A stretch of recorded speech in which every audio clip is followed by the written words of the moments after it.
Plus ടുവിൽ പഠിക്കുന്ന വിദ്യാർത്ഥികളുടെ പേരൻസിന് വേണ്ടിയിട്ടുള്ള ഒരു അവയർനെസ് വീഡിയോ ആണ്. പ്ലസ് ടുവിന് ശേഷം നിങ്ങളുടെ മകൻ അല്ലെങ്കിൽ മകൾ എഞ്ചിനീയറിംഗ് പഠിക്കാൻ ആഗ്രഹിക്കുന്ന ഒരാളാണെങ്കിൽ അവരെ കൊണ്ട് എൻട്രൻസ് എക്സാം എഴുതിപ്പിക്കാം. ഓക്കെ, ഒന്നാമതായിട്ട് വരുന്ന എൻട്രൻസ് എക്സാമാണ് JEE എക്സാം. JEE എക്സാം എന്ന് പറഞ്ഞു കഴിഞ്ഞാൽ നമുക്ക് IIT NIT തുടങ്ങിയിട്ടുള്ള സ്ഥാപനങ്ങളിലേക്കുള്ള അഡ്മിഷൻസ് എടുക്കുന്ന എൻട്രൻസ് എക്സാമാണ്. ഡീറ്റെയിൽ വീഡിയോ പിന്നീട് ചെയ്യുന്നുണ്ടായിരിക്കും. പിന്നെ നമുക്ക് എഴുതാൻ പറ്റുന്ന ഒരു എക്സാമാണ് കീം എക്സാം. കീം എക്സാം കേരളത്തിലുള്ള എഞ്ചിനീയറിംഗ് കോളേജിലേക്കുള്ള അഡ്മിഷൻസ് എടുക്കുന്ന ഒരു എക്സാമാണ്. ഇതിൽ ബേസിക്കലി നമുക്ക് കുറച്ചധികം നല്ല കോളേജുകൾ കേരളത്തിലുണ്ട്. അപ്പോൾ നല്ലതെന്ന് പറയുമ്പോൾ നമുക്ക് IIT-കളൊന്നും കമ്പയർ ചെയ്യാൻ പറ്റില്ല. ഓക്കെ, അതിനകത്ത് ബേസിക്കലി CET നല്ലൊരു കോളേജാണ്. TKM, GEC തൃശ്ശൂർ, അങ്ങനെ കുറച്ച് കോളേജുണ്ട്. അപ്പോൾ അതൊക്കെ നിങ്ങൾക്ക് ചൂസ് ചെയ്യാവുന്നതാണ്.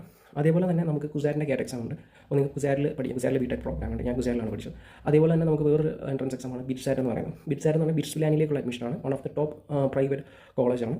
വെർത്താണ്, കുറച്ച് എക്സ്പെൻസീവ് ആണ്, ബട്ട് സ്റ്റിൽ വെർത്താണ് കോളേജ്. ഓക്കെ, അപ്പോൾ ഇങ്ങനെയുള്ള എൻട്രൻസ് എക്സാംസ് അവരെ കൊണ്ട് എഴുതിപ്പിക്കും. ഓക്കെ, അപ്പോൾ ഇത് വളരെ ഇമ്പോർട്ടൻ്റ് ആണ്. അല്ലാതെ നമ്മൾ ഒരു കീം എക്സാം മാത്രം അപ്ലൈ ചെയ്തിട്ട് അത് എഴുതി വീടിൻ്റെ അടുത്തൊരു കോളേജ് കിട്ടി അതങ്ങ് എടുക്കുക എന്നുള്ളൊരു മൈൻഡല്ല. ഓക്കെ, നമ്മുടെ കുട്ടിയുടെ ഒരു കാലിബർ നമുക്കറിയാമല്ലോ. പ്ലസ് ടുവിൻ്റെ എത്ര മാർക്ക് ഉണ്ട് അല്ലെങ്കിൽ പഠിക്കാനുള്ള അവൻ്റെ കേപ്പബിലിറ്റി നമുക്കറിയാമല്ലോ. അതിനനുസരിച്ചിട്ട് വേണം നമ്മളോരോ കോഴ്സസ് അവന് ഇത് കൊടുക്കാൻ വേണ്ടി. കാരണം പല കുട്ടികളും BTechന് ജോയിൻ ചെയ്തിട്ട് ഡ്രോപ്പ് ചെയ്യുന്ന ഒരു അവസ്ഥ ഉണ്ടാകാറുണ്ട്. കാരണം പലപ്പോഴും അവർക്ക് പറ്റാറില്ല. അല്ലെങ്കിൽ കുറേ കുട്ടികളൊക്കെ BTech ഒരുപാട് സപ്ലൈ അടിച്ചിട്ട് കംപ്ലീറ്റ് ചെയ്യാതെ പോകാറുണ്ട്. സപ്ലൈ ഒക്കെ സപ്ലൈ ഉണ്ടാകുന്നതിൻ്റെ അല്ല, ഒരുപാട് സപ്ലൈ ആയിട്ട് ഇത് കോഴ്സ് കംപ്ലീറ്റ് ചെയ്യാതെ പോകാറുണ്ട്. ഇതിൻ്റെ പ്രധാന കാരണം എന്ന് വെച്ച് കഴിഞ്ഞാൽ ഇവർ ഈ ഒരു കോഴ്സിന് ആപ്റ്റ് ആയിട്ടുള്ള ആളല്ല. ഓക്കെ, ഇവർ വേറെ കോഴ്സ് എടുത്തു കഴിഞ്ഞാൽ അവർ വലിയൊരു രീതിയിൽ അവർക്ക് റിസൾട്ട് ഉണ്ടാകുക അല്ലെങ്കിൽ അവർക്ക് നല്ലൊരു കരിയർ ബിൽഡ് ചെയ്യാൻ പറ്റും.